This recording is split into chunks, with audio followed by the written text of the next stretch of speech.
नमस्कार दोस्तों, एजुकेशन निकेतन के नए वीडियो में आपका स्वागत है। मेरा नाम वंदना तिवारी है और आज हम साइंस टेक सेक्शन जो है उसका अगला वीडियो करने वाले हैं। इस सेक्शन में मैंने ब्लॉकचेन टेक्नोलॉजी जो है वो आज उठाया है और ये बहुत डिटेल में हम लोग पढ़ेंगे। साथ ही साथ में ये टॉपिक जो है मैंने बहुत सारे स्टूडेंट्स ने रिक्वेस्ट किया था बनाने के लिए, इसलिए हम इसको लेके आए हैं। ये इम्पॉर्टेंट टॉपिक है और इस पे पूरे चांस हैं कि क्वेश्चन आ सकता है क्योंकि ये रेगुलर न्यूज़ में रह रहा है। देखिए, ब्लॉकचेन टेक्नोलॉजी बहुत कॉम्प्लिकेटेड टेक्नोलॉजी है, तो जब आप इसके ऊपर आंसर लिखें तो आपको ये ध्यान रखना है कि आपको एक तो जो टेक्निकल टर्म है वो आपको प्रॉपरली यूज़ करनी है, साथ ही भाषा एकदम सरल होनी चाहिए ताकि एग्जामिनर जो आपकी कॉपी चेक कर रहा है उसको समझ में आए कि आप कहना क्या चाह रहे हैं। बहुत ज़्यादा फंडामेंटल लैंग्वेज नहीं यूज़ करनी है। जो इम्पॉर्टेंट तकनीकी शब्द हैं उनको अपनी सामान्य भाषा में एक्सप्लेन करते हुए ब्लॉकचेन टेक्नोलॉजी पे आपको लिखना है। मैंने इसमें एक ब्लैंक पेज लिया है जिस पे मैं आपको ब्लॉकचेन टेक्नोलॉजी का बेसिक सिखाऊंगी पहले, उसके बाद में हम लोग एक एक करके नोट्स स्टार्ट करेंगे। चलिए, सबसे पहले मैं आपको बताती हूँ ब्लॉकचेन टेक्नोलॉजी होता क्यों है, इसे ब्लॉक क्यों कहते हैं। देखिए, मैक्सिमम टाइम क्या है, हम लोग कोई भी इंफॉर्मेशन जब कंप्यूटर में सेट करते हैं तो वो इन जनरल उसकी मेमोरी में जाती है, परंतु जब ब्लॉकचेन बनाई जाती है तो उसमें इंफॉर्मेशन एक ब्लॉक के रूप में होती है। इसका मतलब ये है कि आपने मान लीजिए एक्स इन्फॉर्मेशन आपने इसके अंदर डाल दी, उसके बाद में जब भी आपको अगली इन्फॉर्मेशन डालनी होगी तो आपको अगला ब्लॉक बनाना है। आपने उसके अंदर वाई डाला, उसके बाद जब बनाया आपने तो उसमें आपने जेड डाला। इसको ब्लॉकचेन क्यों कहा जाता है, मैं इसका आपको एक एग्जांपल देती हूँ कि जब भी आप इंफॉर्मेशन डालेंगे तो एक जो इन्फॉर्मेशन आपने मान लीजिए एक्स वाले ब्लॉक में डाली, उसके बाद आप जब वाई में डालेंगे तो वाई ऑटोमेटिकली एक्स से कनेक्टेड रहेगा। जब आप जेड में कोई इन्फॉर्मेशन डालेंगे तो जेड जो है एक्स और वाई दोनों से कनेक्टेड रहेगा। इसीलिए इसको चेन कहा जाता है कि आगे बनने वाला कोई भी ब्लॉक पीछे वाले सभी ब्लॉक से पर्सनली कनेक्टेड होता है।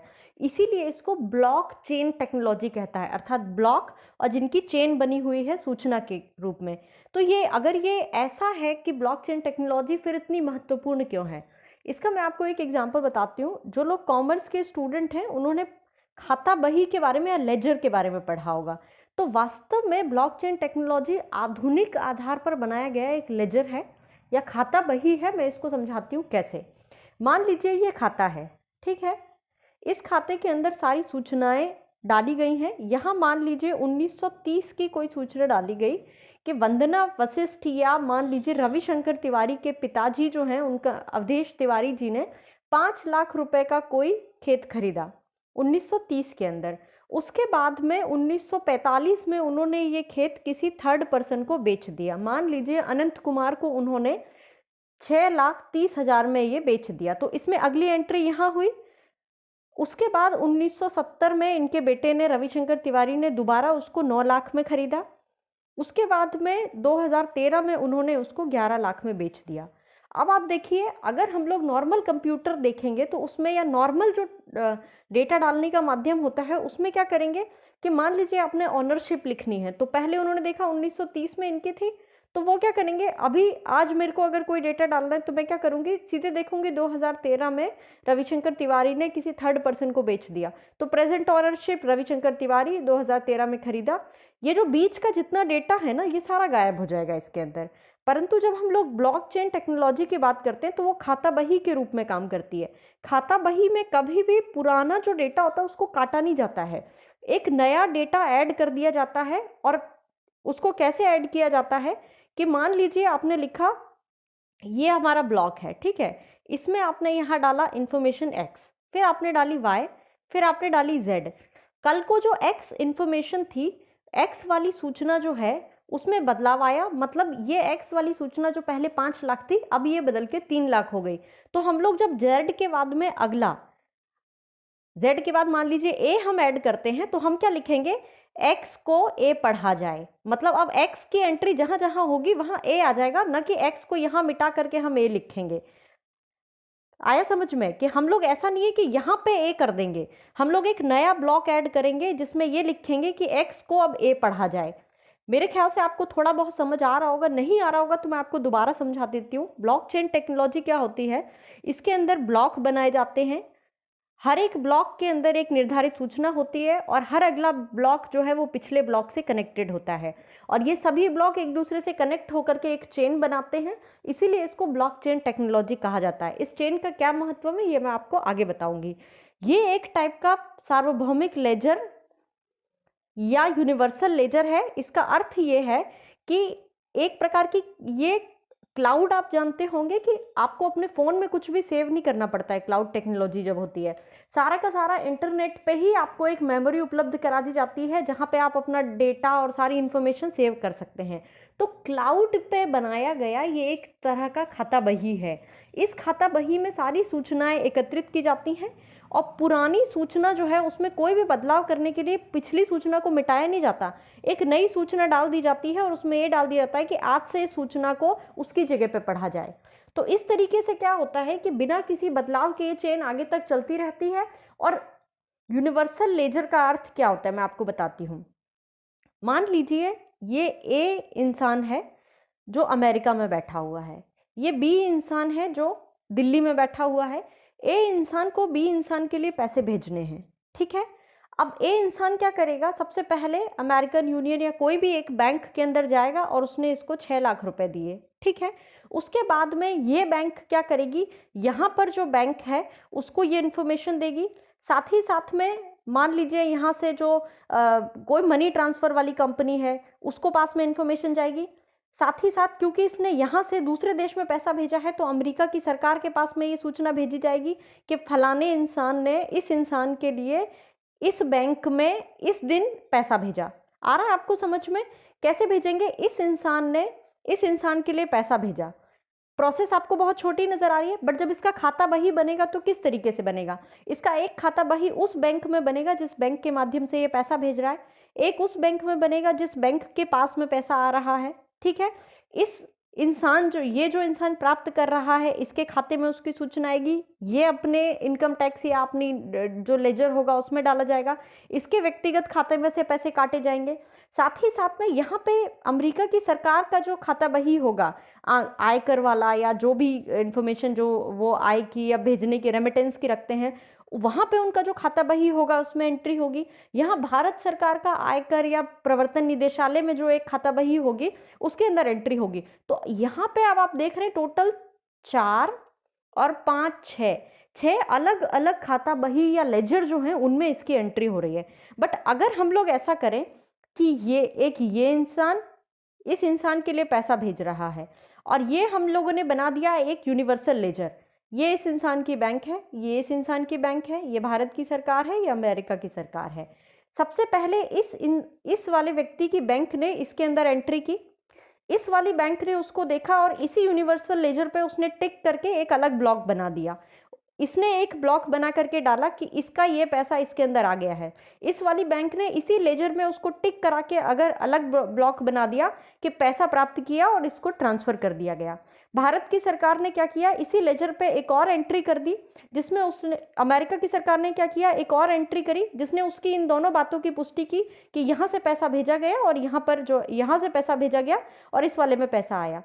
साथ ही साथ में भारत की सरकार ने भी एक और इसके अंदर ब्लॉक बना करके एंट्री कर दी और अमेरिका की सरकार ने जो तथ्य डाला कि यहाँ से पैसा आया है, यहाँ रिसीव हुआ है, उसकी भारत की सरकार ने भी पुष्टि कर दी। तो ये टोटल आपको कितने ब्लॉक दिखाई दे रहे हैं, एक ही लेजर पे 4 ब्लॉक बनाए गए हैं।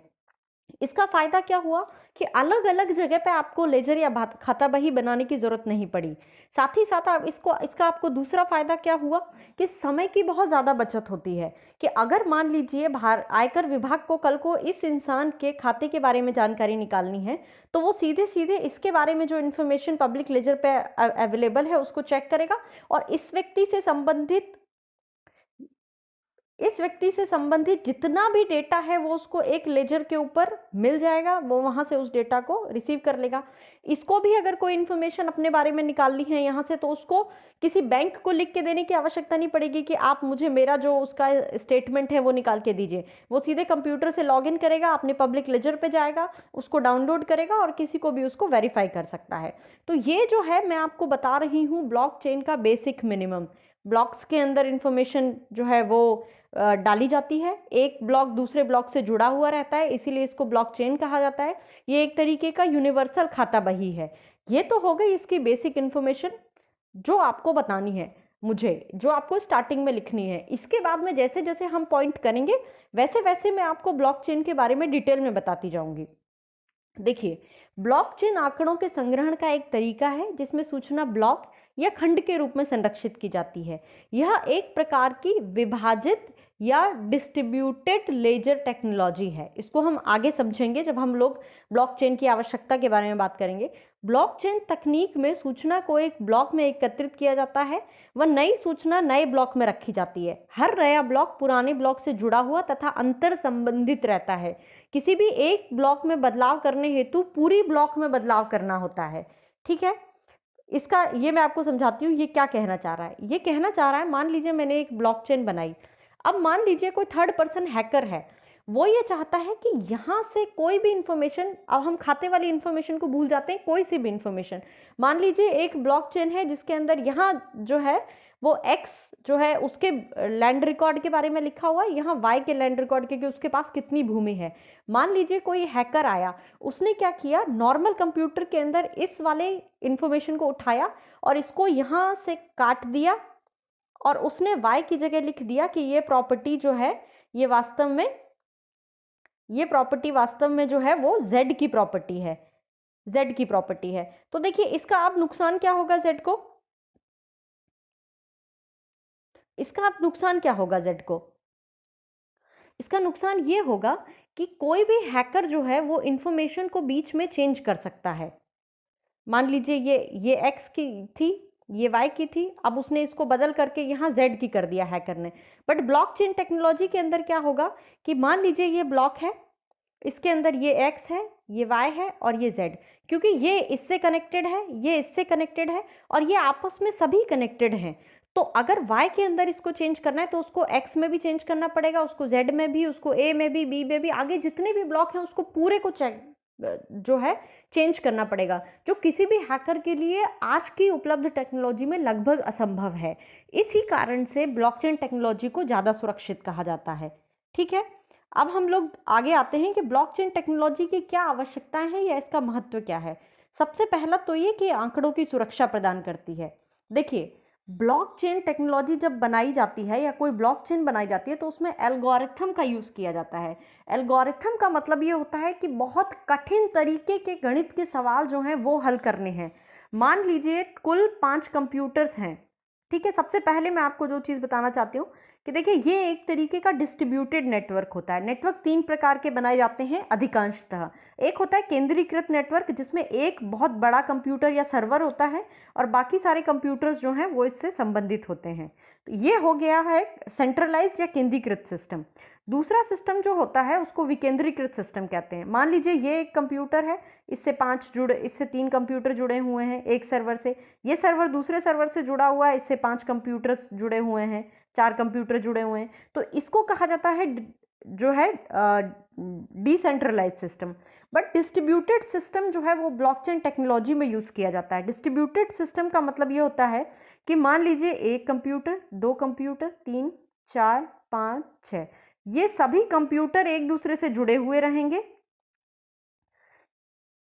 इसमें से कोई भी केंद्रीय कंप्यूटर नहीं होता है, हर एक कंप्यूटर दूसरे कंप्यूटर से जुड़ा हुआ रहता है और इन कंप्यूटर का अंतर्निर्भर वाला एक जाल तरीके का बुना हुआ होता है। और मान लीजिए ये कंप्यूटर ए है, कंप्यूटर सी को अगर कोई जानकारी कंप्यूटर ए से करनी है तो उसको नॉर्मल चैनल में क्या होगा कि पहले उसको सर्वर पे जाना पड़ेगा, फिर उसको यहाँ जा करके इन्फॉर्मेशन लेनी पड़ेगी। परंतु इस तरीके के सिस्टम में क्या होता है कि ए जो है वो सीधे, सी जो है वो सीधे ए से कोई भी सूचना प्राप्त कर सकता है, उसको सर्वर जैसी कोई चीज़ या किसी थर्ड मिडिल कंप्यूटर के साथ के थ्रू उसको नहीं जाना पड़ेगा। तो इसके सबसे बड़े फायदे क्या होते हैं? सबसे पहला तो ये कि ये इनको सॉल्व करने के लिए, मान लीजिए ये 5 कंप्यूटर्स हैं यहाँ पर, इन कंप्यूटर्स ने अपना ब्लॉकचेन बनाने के लिए गणित का कोई बहुत कठिन सवाल जो है वो लेकर के आए जिसको एल्गोरिथम कहा जाता है। उसको इन्होंने सॉल्व किया और उसका सॉल्यूशन इन्होंने आपस में शेयर कर दिया। जब उन्होंने इसका आपस में शेयर कर दिया तो ये इन्फॉर्मेशन एल्गोरिथम की इन 5 कंप्यूटर्स के बीच में ही है। किसी थर्ड कंप्यूटर को न इस एल्गोरिथम के बारे में मालूम है, न इसके प्रयोग के बारे में मालूम है। तो इसका फायदा क्या होगा कि कोई भी व्यक्ति इस क्योंकि एल्गोरिथम के बारे में इन्हीं को मालूम है, ये आपस में ही एक दूसरे से इंटरैक्ट कर रहे हैं, कोई सर्वर नहीं है, कोई थर्ड पर्सन नहीं है, तो ये बहुत ज़्यादा सुरक्षित सूचना होती है। इसीलिए इसको जो है डिस्ट्रीब्यूटेड सिस्टम या वितरणात्मक नेटवर्क कहा जाता है। पहला तो इसका फायदा क्या है कि ये आंकड़ों की सुरक्षा प्रदान करता है। कैसे कि इसमें एल्गोरिथम का यूज़ किया जाता है, दूसरा इसमें वितरणात्मक नेटवर्क का प्रयोग किया जाता है। ठीक है, तो ये मैंने आपको नोट्स दिए, अब हम लोग नोट्स को एक एक करके सॉल्व करते जा रहे हैं। दूसरा कि इसके अंदर समय की बचत होती है। जैसा कि मैंने आपको बताया था कि इसमें समय की बचत कैसे होगी कि मान लीजिए कि एक बैंक जो है लेजर में एंट्री कर रही है, फिर दूसरी बैंक एंट्री कर रही है, फिर भारत की सरकार कर रही है, अमेरिका की सरकार एंट्री कर रही है कि उसी बैंक अकाउंट की, तो ये बहुत ज़्यादा टाइम टेकिंग होता है। और ये इसी के बारे में नहीं, मान लीजिए लैंड रिकॉर्ड के बारे में है या लाइसेंस के बारे में है। कई बार ऐसा होता है कि कोई एक ऐसा आपका डॉक्यूमेंट होता है जो यूपी में तो चल रहा है बट वो राजस्थान में नहीं चल रहा, आपका बिहार में वो डॉक्यूमेंट एक्सेप्टेबल है। मान लीजिए मैं आपको एग्जांपल बताती हूँ कि जैसे डिसेबिलिटी के जो सर्टिफिकेट दिए जाते हैं, ठीक है, इनके बारे में बहुत लंबे समय से ये चल रहा था कि यूपी का सर्टिफिकेट यूपी में ही काम आएगा, बिहार का सर्टिफिकेट बिहार में ही काम आएगा। बट सेंट्रल गवर्नमेंट अब क्या कर रही है कि उसको सेंट्रलाइज्ड कर रही है कि कहीं से भी अगर आपको डिसेबिलिटी का कोई सर्टिफिकेट दिया जाता है तो वो आपको ऑल इंडिया में काम आए, ऑल इंडिया में उसका रिकॉग्निशन हो। तो इसके लिए वो क्या करेंगे कि एक पब्लिक लेजर बनाएं ब्लॉकचेन के माध्यम से, और उसमें वो हर एक व्यक्ति जिसको ये मिला हुआ है उसका डेटा डाल दें। इससे क्या होगा कि कोई हैक भी करके झूठी इन्फॉर्मेशन भी उसमें नहीं डाल पाएगा। साथ ही किसी भी संस्थान को, मान लीजिए कि बीपीएससी को चाहिए तो बीपीएससी अलग से मांगता है विकलांगता सर्टिफिकेट, किसी और को चाहिए तो वो अलग ऑर्गेनाइजेशन मांगेगा। परंतु अब हम लोग ऐसे किसी भी सर्टिफिकेट का एक पब्लिक लेजर बना देते हैं तो वो अपने पब्लिक लेजर का नंबर डाल देगा और बीपीएससी सीधे वहां से आपका सर्टिफिकेट जो है वो डाउनलोड करके वेरीफाई कर देगी, और वहां से जो ऑर्गेनाइजेशंस बाकी हैं वो भी उसको वेरीफाई करेंगे कि हाँ इसको जो है डिसेबिलिटी का सर्टिफिकेट मिला हुआ है। तो इससे टाइम की बचत होगी, पैसे की बचत होगी बहुत ज़्यादा, क्योंकि बहुत तेज़ी से काम होगा ना, बार बार आपको कोई डॉक्यूमेंट जमा कराने की ज़रूरत नहीं है। आप सिर्फ उसके अंदर डॉक्यूमेंट का नंबर लिख देंगे, वो ऑटोमेटिकली वहाँ से वेरीफाई हो जाएगा। और जैसा कि मैंने आपको बैंकिंग वाले सिस्टम में बताया कि बैंक वाले सिस्टम के अंदर क्या होगा कि एक ही यूनिवर्सल लेजर बना दिया जाएगा, भारत की बैंक और बाकी सारी बैंक ऑर्गेनाइजेशन सब लोग उसी से कंफर्म कर लेंगे। दूसरा धन की बचत होती है। धन की बचत कैसे होती है मैं आपको बताती हूँ। मान लीजिए आपने यूनिवर्सल लेजर बनाया या यूनिवर्सल आपने कोई वितरणात्मक नेटवर्क बना दिया, जैसा कि हर कंप्यूटर एक दूसरे से कनेक्टेड है, तो इस तरीके का अगर बैंकिंग सिस्टम डेवलप होता है तो आपने देखा होगा आपके जो एटीएम कार्ड होते हैं उनके ऊपर वीज़ा लिखा हुआ होगा, किसी पे मास्टर कार्ड लिखा होता है, किसी पे रुपे कार्ड लिखा होता है। ये सारे क्या हैं, ये पेमेंट गेटवेज हैं। जब भी आप एटीएम का यूज़ करते हो तो बैंक कुछ पर्टिकुलर कमीशन जो है उस पेमेंट गेटवे को देती है। पर अगर हम लोग ब्लॉकचेन टेक्नोलॉजी को इसके अंदर यूज़ करते हैं तो वीज़ा, मास्टर कार्ड, रुपे, इन जैसे जो एडिशनल जो कमीशन लेने वाले मिडिल मैन्स हैं या मिडिल ऑर्गेनाइजेशंस हैं, ये खत्म हो जाएंगे। तो उनको जो कमीशन देना पड़ता था वो बचेगा, ये धन की बचत होगी। साथ ही मान लीजिए कि मैं कोई एप्लीकेंट हूँ, मुझे किसी चीज़ के लिए अप्लाई करना है, या मुझे मान लीजिए ऋण के लिए, लोन के लिए अपने घर की प्रॉपर्टी के ऊपर अप्लाई करना है। तो अभी क्या होगा कि पहले मैं किसी लॉयर के पास जाऊंगी, वकील के, वो मेरे डॉक्यूमेंटेशन तैयार करेगा, वो पैसे ले लेगा, फिर वो वेरीफाई करके देगा कि हाँ इनका ये यहाँ पर प्रॉपर्टी है। बट अगर हम लोग कोई पब्लिक लेजर बनाते हैं जिसमें मेरी प्रॉपर्टी के बारे में सारा इन्फॉर्मेशन है और मैं किसी बैंक के पास जाती हूँ तो उसको सिर्फ पब्लिक लेजर पे जाके वेरीफाई करना है, और क्योंकि मैंने जब पब्लिक लेजर बना होगा जिसमें वो इन्फॉर्मेशन गई होगी तो बाकी ऑर्गेनाइजेशन पहले ही वेरीफाई कर चुके होंगे कि इसके नाम ये प्रॉपर्टी है, तो मुझे बहुत आसानी से ऋण मिल जाएगा और जो वकील को दिया जाने वाला मेरा पैसा है वो भी मेरे लिए बच जाएगा। तो ये सारे इनके मिडिल मैन्स की बचत होंगी। और देखिए वर्तमान समय में आगे जो मैं आपको एग्जाम्पल्स बता रही हूँ, वर्चुअल करेंसी जो है वो मैं इसके थ्रेड्स में लिखूंगी कि इसके क्या नुकसान है। ठीक है, आधुनिक समय में इसकी संभावनाएं बहुत ज़्यादा हैं और उनको तलाशा जा रहा है। जैसे कि मान लीजिए वाहनों की सुरक्षा करनी है आपको, इसका क्या तरीका हो सकता है कि जितनी भी आजकल गाड़ियां आ रही हैं उनके जो चाबी आती है उसमें आप एक सेंसर डाल दीजिए। जब भी कोई चोर कार को चोरी करता है तो वो डुप्लीकेट चाबी से चोरी करता है। तो ओरिजिनल चाबी आपके पास में रहती है, गाड़ी का सेंसर और आपकी जो चाबी का सेंसर है वो एक दूसरे से कनेक्टेड हो। साथ ही साथ में हर एक गाड़ी का पब्लिक लेजर के ऊपर अगर डाला हुआ हो तो हर एक गाड़ी का सेंसर जो है उस गाड़ी की इंफॉर्मेशन को सेंस करके वो गाड़ी जिस भी गाड़ी के आसपास होगी वो इन्फॉर्मेशन प्रोवाइड कर देगा। तो इसको हम भविष्य में जो है यूज़ कर सकते हैं इस तरीके की टेक्नोलॉजी में। दूसरा, इसी तरीके का ट्रैकिंग हम लोग जो केरोसिन के ट्रक जाते हैं या पीडीएस के लिए जो ट्रक जाते हैं उनके अंदर यूज़ कर सकते हैं। एटीएम ट्रैकिंग में, भूमि रिकॉर्ड की पारदर्शिता में मैंने जैसा बताया उसमें यूज़ किया जा सकता है। इसके साथ में अब समस्याएं क्या हैं? देखिए, इसके साथ सबसे बड़ी समस्या ये है कि अगर ऐसा सिक्योर नेटवर्क सरकार बना सकती है तो ऐसा ही सिक्योर इन्फॉर्मेशन देने का नेटवर्क आतंकवादी भी बना सकते हैं। हो सकता है कि वो लोग कल को भारत की संसद पर आक्रमण करने का कोई प्लान बनाए। आज तो हमारे पास ऐसी टेक्नोलॉजी है कि इंडियन हैकर्स जो हैं उनके अकाउंट हैक करके इन्फॉर्मेशन निकाल लेते हैं। बट हो सकता है कि भविष्य में आतंकवादी भी ब्लॉकचेन का यूज़ करके एक अपना इन्फॉर्मेशन ब्लॉकचेन बना लें और वो उसी पे एक दूसरे से इन्फॉर्मेशन कम्युनिकेट करें। तो भारत सरकार ऐसी किसी भी जो सूचना है उसको नेट से निकालने में सक्षम नहीं हो पाएगी। तो आतंकवादियों द्वारा इसका प्रयोग किया जा सकता है। दूसरा, देखिए, वर्चुअल करेंसी जो है जैसे बिटकॉइन वगैरह जो है, इसको मैं अगले जो लेक्चर है उसमें यूज़ करूँगी।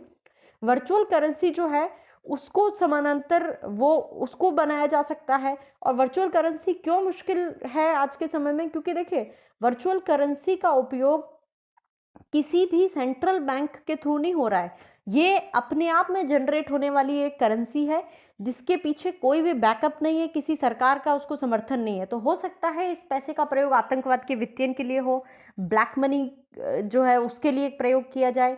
साथ ही साथ में इस तरीके का जो पैसा है इससे आप कुछ भी शॉपिंग करो, कुछ भी करो, इसके ऊपर आपको टैक्स नहीं देना पड़ता, तो सरकार को टैक्स की हानि होती है। हवाला के अंदर यूज़ किया जा सकता है कि आप 2 नंबर के तरीके से विदेश में किसी के लिए पैसा भेज रहे हो तो आप नॉर्मल करेंसी में क्यों भेजोगे, आप बिटकॉइन में भेजोगे जिसके ऊपर गवर्नमेंट का कोई कंट्रोल ही नहीं है। तो ये सारी जो है वर्चुअल करेंसी के नुकसान हैं जो हम अगले चैप्टर में कंप्लीट करेंगे। साथ ही प्रशासनिक और तकनीकी समस्याएं भी हैं कि इसमें बहुत हाई एंड या उच्च गुणवत्ता वाले कंप्यूटर्स और इंटरनेट कनेक्शन चाहिए होते हैं जो आज के समय में हर ऑर्गेनाइजेशन के पास उपलब्ध नहीं है। तो भविष्य में इसके प्रयोग की संभावना है, बट वर्तमान समय में जो है इसके लिए उतने संसाधन उपलब्ध नहीं है कि इसको वृहद स्तर पर प्रयोग में लाया जा सके। हम लोग उम्मीद करते हैं कि ब्लॉकचेन टेक्नोलॉजी भविष्य में वही बड़े बदलाव ला सकेगी जैसा 1990 के दशक के बाद इंटरनेट लेकर के आया था। ब्लॉकचेन अपने आप में बहुत बड़ा टॉपिक है, इसलिए मैंने आज एक सिंगल यही टॉपिक कवर किया है। आपको इसमें कोई चीज़ नहीं समझ आ रही है तो आप नीचे कमेंट बॉक्स के अंदर लिख सकते हैं। साथ ही साथ में कल मैं आपके लिए नैनो टेक्नोलॉजी और वर्चुअल करेंसी या बिटकॉइन जो है उसको कवर करेंगे। इस आपको पर्टिकुलरली अगर कोई साइंस टेक का टॉपिक चाहिए हो, वैसे हम लोग फ्यूचर में ISRO, science technology, nuclear energy सारे ही अगले लेक्चर्स के अंदर कवर करेंगे। ये लेक्चर मैंने स्पेशली 1-2 स्टूडेंट्स की रिक्वेस्ट के ऊपर बनाया है। तो आप कमेंट बॉक्स में लिख सकते हैं कि आपको कोई अलग अगर इन्फॉर्मेशन चाहिए हो तो। धन्यवाद।